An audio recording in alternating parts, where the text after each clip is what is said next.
Le doy la bienvenida a Jorge Romero, presidente nacional del PAN. Gracias por estar aquí, bienvenido. Gracias a ti, Guillermo. Buenas noches a ti y a todo tu auditorio. Pasó la elección en el PAN, ganaste, te entregaron tu constancia de ganador, pero hoy, formalmente hoy, estás iniciando tu gestión como presidente panista. Sí, así es, Guillermo. Hoy, después de que ya no hubo impugnaciones, se formaliza ya esta nueva dirigencia y con muchos retos, querido Guillermo, muy consciente de todo lo que se viene, muy consciente de que habrá de ser una dirigencia en épocas que no son de gloria para el PAN ni para la oposición. Al contrario, en épocas en donde muchas personas coincidimos que estamos viviendo una de las épocas más oscuras en este país, Guillermo, y lo decimos en serio. Mira, a nosotros y nosotras en la oposición nos dicen muy exagerados, que no nos hemos convertido en Venezuela, que, ¿cómo somos amarillistas? Pues sí, pero yo lo que digo es, a lo mejor Venezuela no es el país que tenemos que usar de comparativo. A lo mejor tenemos que hablar de Pakistán, a lo mejor tenemos que hablar de esos lugares en donde hay un gobierno totalitario, porque en México hacia allá vamos.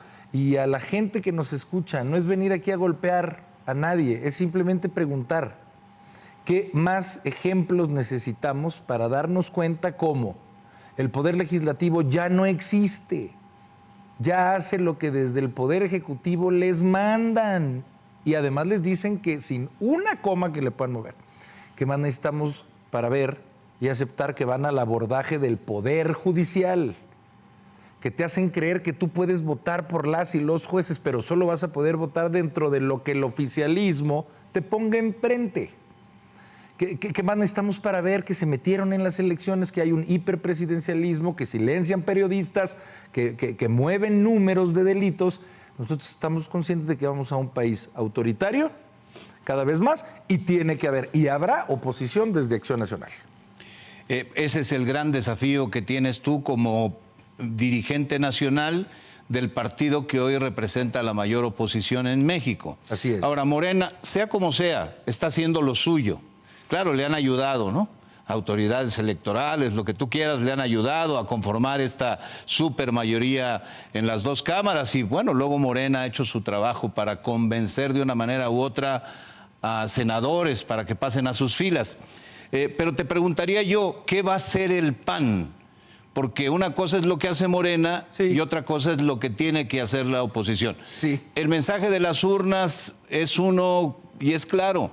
En este país, pues las cosas se decidieron como están definidas ya. En el inicio de tu dirigencia como presidente nacional del PAN, ¿qué planteas para que Acción Nacional vuelva a ser la fuerza política que siempre constituyó? Mira, nosotros tenemos que hacer muchas cosas hacia adentro del partido, abrirnos, reconocer nuestros errores, dejar que más personas, ir por los jóvenes y que cada vez más personas participen, hagan del partido un partido más plural, hacia adentro.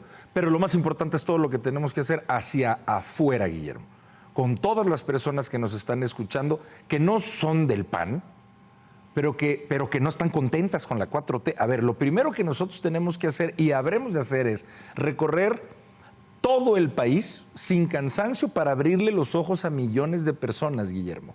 Porque ¿cuál es la principal mentira que llega desde el oficialismo? Hacerle creer a todas las personas que 9 de cada 10 mexicanos le aplauden a la 4T. Hacer creer que 9 de cada 10 mexicanos están conformes con cómo se llevan las cosas en este país desde su gobierno. Y eso no es verdad. El PAN primero tiene que abrirle los ojos a millones de personas para decirles que por ellos el 2 de junio votó un 54% para el Congreso. Eso quiere decir que hay que habemos un 46% en este país que no creemos que la 4T lo hizo bien en estos 6 años, donde hace 6 nos vendían que todo se iba a resolver de manera maravillosa. ¿Qué es lo que el PAN tiene que hacer, Guillermo, para dejarlo muy claro? Quitarles esos números que artificialmente se autodieron en el 2027. No va a haber una meta más preclara, Guillermo. Nada nos va a distraer.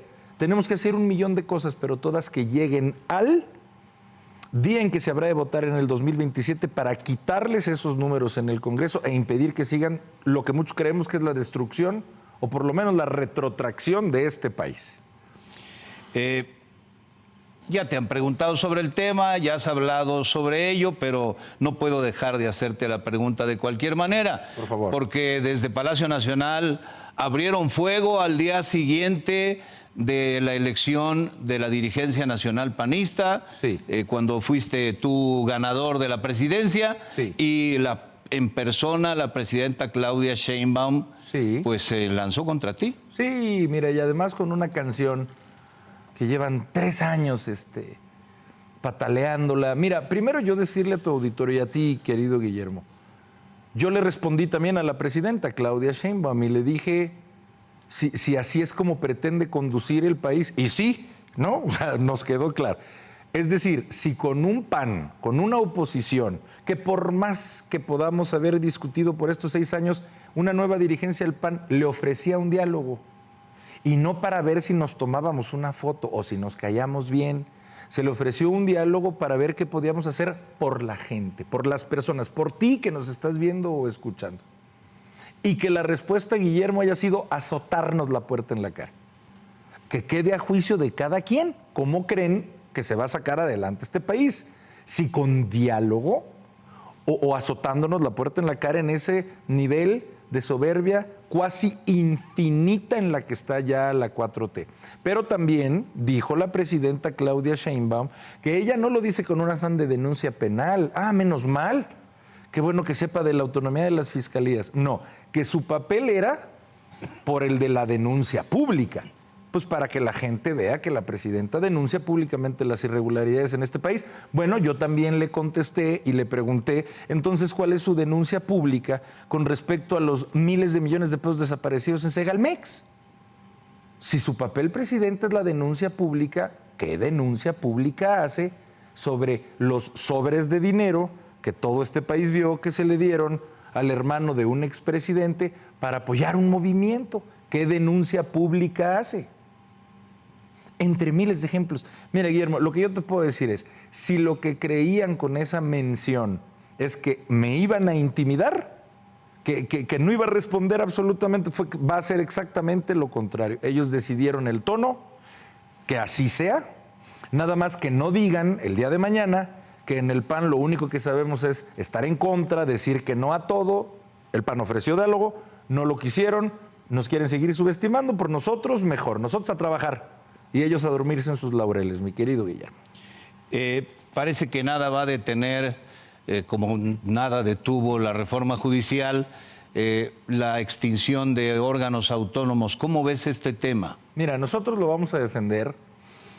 Son muchos los órganos autónomos, pero yo considero como el más delicado. Todos lo son, pero el que es delicadísimo es el INAI. Decírselo a tu auditorio. El INAI, que desde una mañanera en el sexenio pasado dijeran que es un instituto inútil, que no tiene utilidad, es el instituto que, para decirlo en pocas palabras, a ti que me estás escuchando, defiende tu derecho a saber en qué se gastan los gobiernos tu dinero, más cuidar tus datos personales. Tú dime si ese es un instituto inútil. A ver, nosotros vamos a trascender de la tribuna, Guillermo, y de las entrevistas. Nosotros vamos a meter el cuerpo por la defensa del INAI. Si no existe este instituto de manera autónoma, nunca jamás tú te vas a volver a enterar de una casa gris o de una casa blanca, Nunca te vas a volver a enterar por una solicitud de información que tú hagas sobre qué está pasando con el gobierno, porque ahora el gobierno va a ser el jefe de este instituto. Por eso no tiene jefe, para que sea autónomo. ¿Cómo vas a hacer transparente una irregularidad de alguien que es tu jefe? Entonces, en el PAN ya estamos listos para regresar a la resistencia civil, Guillermo, pacífica. No nos confundimos, pero si en ese tono quieren que estemos ya como oposición, pues que así sea y así será. Déjame preguntarte sobre el futuro de la alianza que ha formado en procesos electorales recientes Acción Nacional con el PRI y bueno, el PRD, que ahora pues desaparecerá como partido nacional. Te pregunto, ¿cómo ves el tema de la alianza en tu nueva dirigencia? Mira, yo siempre lo he clasificado, Guillermo, entre primero lo parlamentario, en donde estoy convencido que, pues para cómo están las cosas, no hay manera de que dejemos de ser bloque de contención. Más allá de una plataforma u otra, tenemos que estar juntas y juntos los que no creemos que la 4T esté llevando al país por el camino adecuado, por lo que hace a lo parlamentario. Por lo que hace a lo electoral, Guillermo, a lo programático, sí es un gran debate que tenemos ya que tener. Todos los partidos, yo me habré de ocupar de ese debate en el PAN, y sé que va a haber voces de todo tipo, va a haber quienes digan, tenemos que mantenernos, va a haber quienes digan, tenemos que apostar por nosotros mismos. Si me preguntas a mí, yo creo que ya es momento de apostar por nosotros mismos como PAN, pero mi convicción es jamás imponerme. Esta no va a ser una dirigencia que se imponga, aunque una gran mayoría piense lo contrario.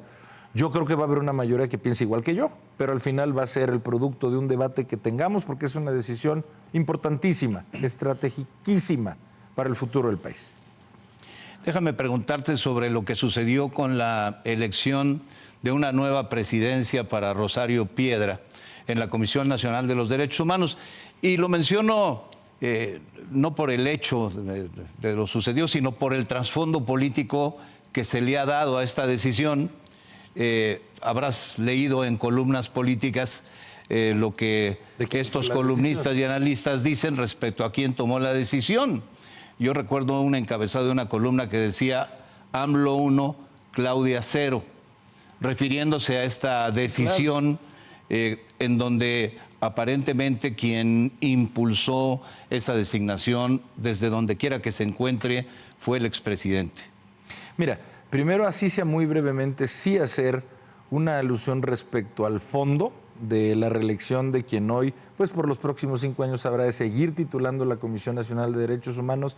Mira, aunque en Morena se imponen a la brava, Guillermo, quieren dar la finta de que pasan por un proceso electivo democrático y técnico. Aunque sea una simulación, hasta en ese proceso la peor calificada fue la que acaba de ser reelecta. O sea, no cumplen ni con el mínimo decoro, Guillermo, de que por lo menos le hayan puesto un 10 a ella. O sea, explícitamente la peor calificada es la que se queda. Nosotros como PAN acabamos de entregar literalmente unos arreglos florales aquí, cerquita, en Periférico Sur, el viernes. Fuimos vestidos de negro por considerar cómo está extinta ya, que descansa en paz la defensa de los derechos humanos. Nunca había habido peores números. La recomendación, que es la esencia misma de una ombudsperson, la recomendación más relevante que tuvo Rosario Piedra, Guillermo, fue sugerir que desapareciera la comisión. Quien la titula sugirió su desaparición. ¿Qué otra recomendación escuchamos? Contra la Guardia Nacional por abusos, contra cualquier otra autoridad en este país. Fue un aplaudidor del gobierno, sin voltear siquiera a ver a madres buscadoras, a papás o a mamás con niñitos con cáncer, tristísimo. Ahora, si es que la interpretación que estos columnistas, Guillermo, dieran fuera verdad, de verdad, es decir, que esa decisión no solo la tomó el expresidente, sino que la tomó a pesar o en contra de la actual presidencia, pues entonces sí ya qué desgracia de país, ¿eh? Porque entonces ya estaríamos viviendo en un maximato explícito, consolidado, que no puede tener ninguna calificación para bien de este país. Vamos a ver si es verdad que se va generando esa inercia. Hoy pues creo que es aventurado poder categorizarlo, pero si así fuera, no solo en simbolismo de que es la primera mujer en el cargo, presidenta con A, sino el simbolismo de que ya perdimos por completo la república en este país. No hay tiempo para hablar a detalle del tema del presupuesto, pero sé que has ofrecido opiniones en tus redes sociales criticando particularmente los recortes en 3 rubros fundamentales: salud, educación y seguridad. Regálale a nuestro público una reflexión general sobre el presupuesto que se presenta para el próximo año. Mira, la más importante es la siguiente. Pensemos en una familia, en un presupuesto familiar. ¿Qué va a pasar si entran 1,000 pesos a tu casa al mes y te gastas 1,500? Todos ya sabemos qué es lo que va a pasar. Es que eso es lo que está pasando en México. Y además con mucho cinismo, y está pasando desde hace 6 años. Primero, ¿dónde está el cinismo? En decir, a ver, pero este es un gobierno que no endeuda, ¿eh? Que no usa la deuda como instrumento. ¿Qué? ¿Perdón? Pero es como si yo dijera que no traigo camisa blanca mientras me están viendo. Pues este es un gobierno que lleva prácticamente consolidado del último siglo en su histórico prácticamente el 50% del PIB de deuda. Y claro que llevamos 7 años consecutivos de deuda. Entonces, eso nos está llevando a un déficit. Es decir, se gasta más de lo que ingresa. ¿Y por qué? Porque es un gobierno que cada vez le apuesta más a repartir dinero. No estamos en contra de los programas sociales. Es la gran falacia del oficialismo decir que en el PAN o en la oposición lo estamos. No lo estamos. Lo único que queremos es que este país no pierda la viabilidad financiera. ¿De qué va a servir que tengas un programa si el día de mañana quiebran las finanzas de este país? Y que no nos digan exagerados. En menos de un minuto te digo, Guillermo, si el anterior sexenio pudo fondear los programas sociales es porque se acabaron hasta el último fondo del último fideicomiso que existía. No es que hayan generado esos recursos, se los acabaron. De lo último de lo que echaron mano, Guillermo, fue de afores, es decir, de cuentas de dinero privado, en la inmensa mayoría de los casos sin el consentimiento de los titulares de esas afores. ¿Qué van a hacer? Este nuevo sexenio ya no tiene esos fideicomisos ni esos fondos y aumenta los programas sociales. Ya tuvo que disminuirle a la UNAM, al POLI, a las instituciones de educación superior. Y con esto concluyo. Fíjate cuál es el mensaje de la 4T. A ti, joven, yo te quiero dar para que tú estires la mano. No quiero que estudies para que tú consigas empleo o produzcas empleo. El modelo de la 4T es que no aspires, joven. Es que yo te lo dé como papá o mamá gobierno. Ya cada quien en su propio juicio determinará qué es mejor para este país. Pues con esto nos quedamos. Jorge Romero, dirigente nacional del PAN, gracias por estar aquí. Al contrario, gracias a ti, Memo, a ti y a todo tu auditorio. Seguiremos conversando en el curso de las siguientes semanas y meses sobre lo que ocurre en el país. Gracias. Muchas gracias, Guillermo.